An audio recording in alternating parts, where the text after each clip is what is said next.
On les appelle papa poule, mère tigre ou parents hélicoptères, ceux qui protègent trop leurs enfants, souvent par amour.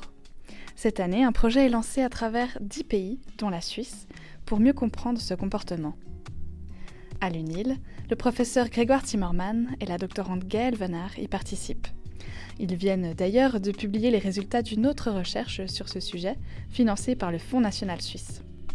Qu'est-ce que la surprotection parentale ? Quels sont ses effets et comment l'éviter ? Ces deux chercheurs nous expliquent tout. Les parents investissent beaucoup d'énergie, d'amour, pour qu'à un moment donné, quelqu'un dise « je n'ai plus besoin de toi ». Mais peut-être ça c'est le plus beau cadeau. Je n'ai plus besoin de toi, c'est qu'on a fait le job. Lui, c'est Grégoire Timmerman, professeur à l'Institut de psychologie de l'UNIL. Avec l'équipe du Centre de recherche sur la famille et le développement, il collabore cette année au volet interculturel d'un projet international très prestigieux, dirigé par Stan van Peteghem de l'Université libre de Bruxelles et financé durant 5 ans par le Conseil européen de la recherche. Le but ? Étudier le phénomène de la surprotection parentale à travers 10 pays, chez plus de 5000 parents d'adolescents. Dans les pays participants, il y a des pays occidentaux classiques, la France, l'Italie, la Suisse. Il y a aussi des pays nordiques où les systèmes éducatifs sont très différents, la Suède, la Norvège, mais on a aussi des pays de l'ex-bloc de l'URSS, la Géorgie, et puis alors un pays très éloigné, l'Australie, qui aussi collabore. Donc est-ce que la surprotection elle est présente de la même manière dans tous ces pays ? Est-ce qu'il y a des spécificités culturelles qui influencent en particulier les représentations de la parentalité ? Et puis on va aussi chercher à identifier s'il y a des facteurs de résilience et de risque chez les parents qui les protège en fait de ces représentations de la parentalité. Mais pourquoi la science s'intéresse-t-elle à la surprotection parentale ? Et au fond, que signifie vraiment cette notion ? Pour le comprendre, nous avons posé ces questions à Grégoire Timmerman, ainsi qu'à la doctorante sous sa supervision, Gaëlle Venard. Tous deux ont accepté de nous en dire plus à propos de ce phénomène de plus en plus répandu, qui peut potentiellement tous nous concerner.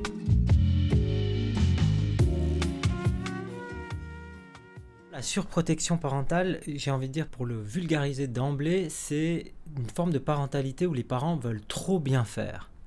Dans les médias, on en a beaucoup parlé en parlant de parents hélicoptères, en particulier aux États-Unis, de curling parents au Danemark ou encore de tiger parents en Asie. Mais la surprotection parentale, c'est une forme de parentalité qui caractérise des parents qui protègent leurs enfants de façon excessive. Et le degré d'implication ou de protection de ces parents, il n'est plus adapté ou pas adapté à leur niveau développemental. Par exemple, il est tout à fait attendu, normal, de ne pas laisser un enfant de 5 ans sortir seul, sans être accompagné, alors qu'il serait tout à fait discutable, et on pourrait considérer que c'est une forme de surprotection, que d'interdire à un adolescent, une adolescente de 16 ans, en bonne santé, qui va bien, de sortir non accompagné. Peut-être un exemple qui est un petit peu plus détaillé aussi, la surprotection parentale peut se manifester au parc où des enfants jouent les uns avec les autres. Et par exemple, lorsqu'un parent veut résoudre les problèmes relationnels à la place de l'enfant, on peut imaginer la situation de l'exclusion d'un enfant qui joue au foot ou qui joue avec ses amis. C'est assez classique, un enfant est exclu du jeu. Il va revenir vers son parent, va se plaindre de cette exclusion, va peut-être présenter des émotions négatives, pleurer. Et au lieu d'accueillir cette émotion négative, de dire ah oui c'est dur, et peut-être d'essayer de voir avec l'enfant quels seraient les moyens qu'il pourrait développer par lui-même pour réintégrer le jeu, le parent va intervenir, s'imposer auprès du groupe de copains en disant maintenant je veux que mon fils puisse jouer avec eux. Et on peut considérer que ça c'est une intervention qui est une forme ou un exemple de surprotection. Gaëlle Venard, doctorante à l'Institut de psychologie. Les conséquences en fait c'est que ça entrave clairement à l'autonomie de l'enfant, ça l'empêche de faire ses propres expériences. À cause de ça, il ne peut pas justement faire face lui-même aux obstacles. Donc on se rend compte, il y a plusieurs études qui ont été faites, qui montrent qu'ils vont peut-être développer plus de symptômes anxio-dépressifs ou même somatiques, parce qu'en fait, ils ne se sentent pas forcément capables de faire face aux obstacles. tout seul. Donc justement, comment faire face à une exclusion ou même à des problèmes scolaires. Il y a un pan de la littérature qui s'intéresse aux jeunes adultes, en particulier aux étudiants à l'université aux États-Unis, qui ont montré ce que Gaël décrivait, c'est-à-dire que plus ces jeunes adultes percevaient leurs parents comme surprotecteurs, plus ils manifestaient toute une série de symptômes, à la fois psychologiques, mais aussi somatiques, comme des maux de ventre ou d'autres types de symptômes.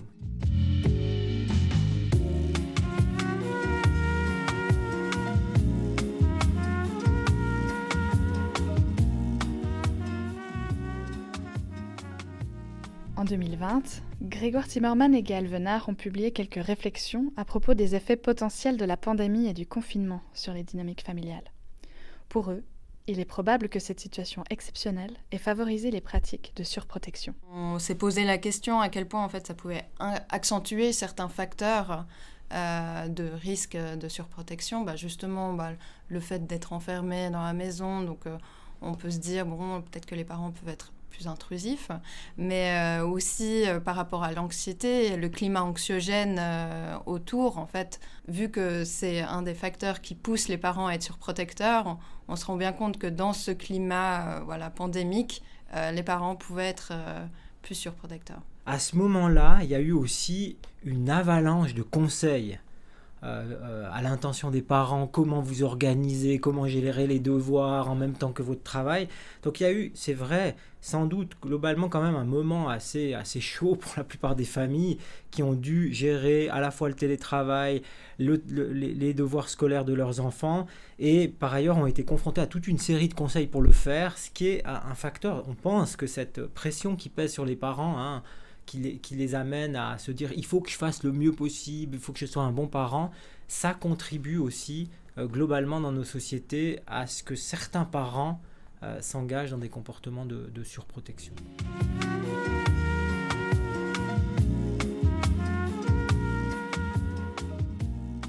En 2018, l'équipe du Centre de recherche sur la famille et le développement a effectué une première étude sur la surprotection parentale financée par le Fonds national suisse. L'objectif, comprendre les raisons et les contextes qui favorisent des comportements surprotecteurs.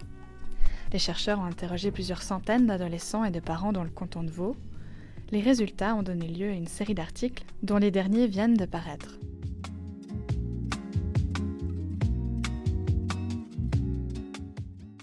Qu'est-ce qui pousse un parent à être surprotecteur ? Dans ces travaux, l'équipe montre qu'une multitude de facteurs entrent en jeu. Par exemple, chez les parents, l'anxiété ou la peur d'être seul peut favoriser un comportement surprotecteur. De même, le fait d'avoir un enfant anxieux, timide ou ayant des problèmes pédiatriques peut pousser un parent à trop s'impliquer pour compenser le déficit de l'enfant. D'autres facteurs plus contextuels sont également à prendre en compte, comme l'explique Gaël Venard. Il y a quand même vraiment ces facteurs macro-contextuels qu'on trouve très importants de mettre en avant quand même, justement la situation socio-économique, la pression sociale. Vraiment, on se rend compte quand même que les médias véhiculent plein d'idées sur la parentalité, sur comment être un bon parent. Enfin, il suffit de se promener dans une librairie pour voir tous les livres, magazines qu'on propose sur comment être un bon parent. Donc ça, c'est clair que ça peut générer une certaine pression. La parentalité est un souci de préoccupation ou a pris le devant de la scène depuis quelques décennies. C'est devenu un métier d'être parent. Les parents sont confrontés à une multiplicité de conseils et ont envie d'être des bons parents. Donc aujourd'hui, je pense que le contexte social fait que peut-être ce phénomène est plus important qu'à une époque où la parentalité était sans doute très différente. Aux États-Unis, il y a beaucoup d'études qui montrent un large pourcentage de parents surprotecteurs, ça va de 40 à 60%. D'autres études parlent de beaucoup moins. Nous, notre projet FNS a montré, en interrogeant 338 ados, que environ un tiers des mères pourraient être surprotectrices et un dixième des pères. Donc, c'est un phénomène quand même présent, mais pas majoritaire. Vous avez bien entendu. Un tiers des mères peuvent être surprotectrices contre un dixième des pères. Comment expliquer cette différence ? Gaël Venard s'est justement posé cette question. Elle a choisi d'y consacrer sa thèse. Son but ? déculpabiliser les mères. C'est pas juste, elles sont trop maternelles et puis fini, on se pose plus de questions. Je pense qu'il y a vraiment justement des constructions sociales qui font aussi qu'elles vont peut-être plus être amenées à surprotéger leur enfant. Bien qu'elle soit encore au tout début de sa recherche, Gaëlle Venard a déjà quelques hypothèses. Le lien avec la profession, donc le fait qu'une mère va peut-être moins travailler, donc être plus en contact avec l'enfant, ou au contraire, lorsqu'elle travaille, elle va vouloir peut-être compenser le fait qu'elle travaille en surprotégeant l'enfant. Donc on se rend compte qu'en fait, elle est toujours dans une situation finalement un peu délicate. Mais aussi, par rapport à l'identification du rôle, en fait, on se rend compte que malgré tout, la mère est toujours considérée comme le parent principal, malgré les évolutions qu'on dit, il y a beaucoup d'articles qui ont été faits sur la nouvelle implication des pères, etc. Mais si on regarde vraiment les chiffres, récoltés par des sociologues et psychologues, on se rend compte que c'est toujours finalement la mère qui est la figure de référence en tant que parent. Donc, probablement que ce sera elle qui sera plus amenée à surprotéger leur enfant.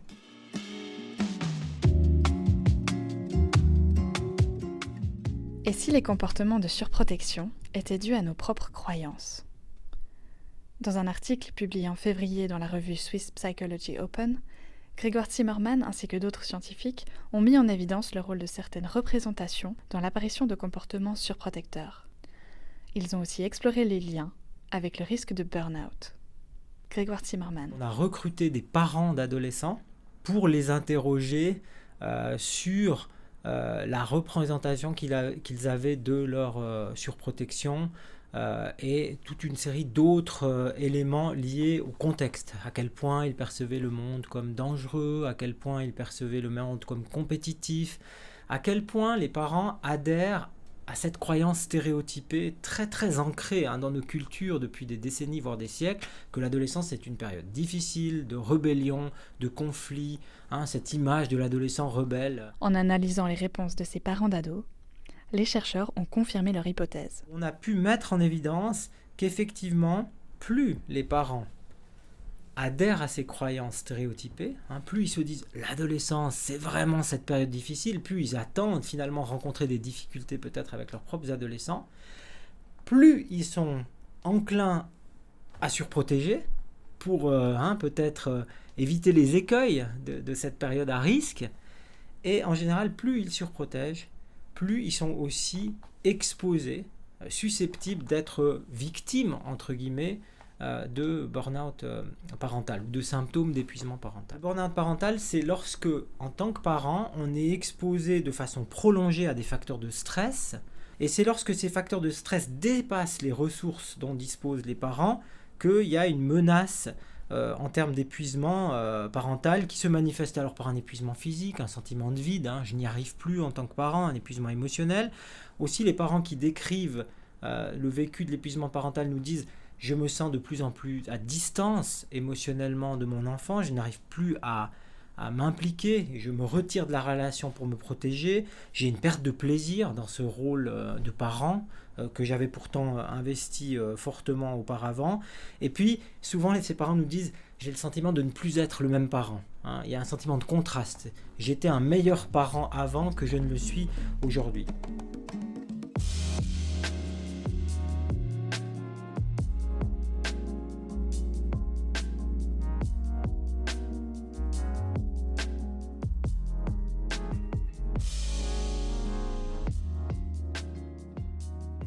Quand l'épuisement parental menace, c'est toute la famille qui peut en souffrir. Mais comment peut-on en arriver là ? Est-ce qu'on n'aurait pas un peu trop culpabilisé les parents ? Je pense qu'il faut être très attentif en tant que, à la fois spécialiste en recherche de ces domaines-là, mais en tant que professionnel, de ne pas être des complices d'une culpabilisation importante des parents. Parce que dans nos sociétés occidentales, et de nouveau, ce n'est pas tellement les psychologues qui nous le disent, mais il y a de nombreux sociologues qui nous rendent attentifs à l'écueil de ce qu'ils appellent pour certains un déterminisme parental ou une surdétermination parentale. Alors qu'est-ce qu'ils entendent par là ?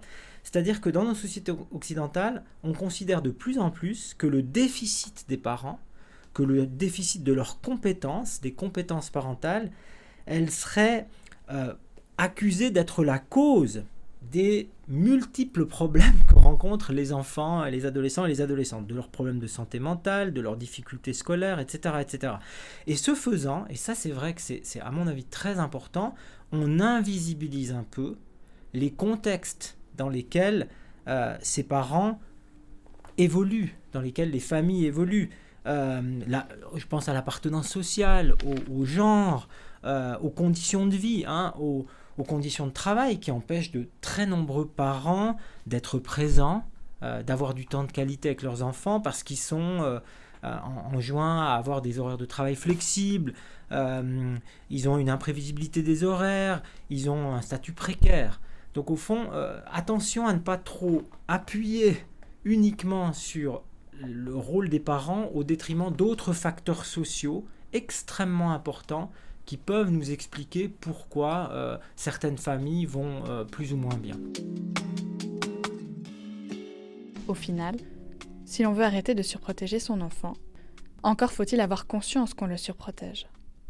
Alors comment savoir où est la limite ?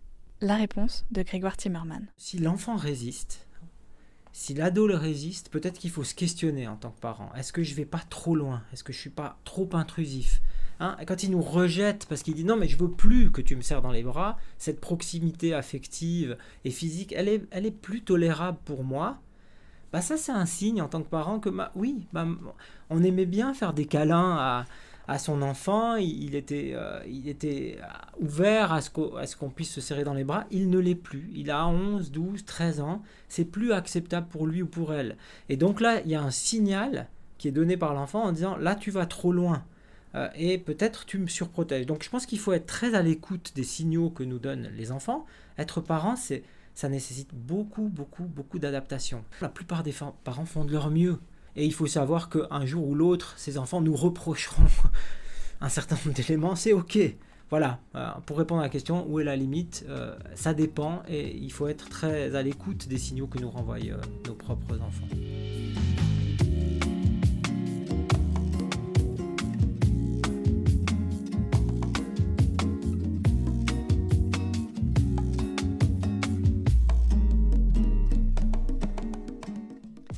Merci à Grégoire Timmerman et Gaël Venard de l'Institut de psychologie de l'UNIL.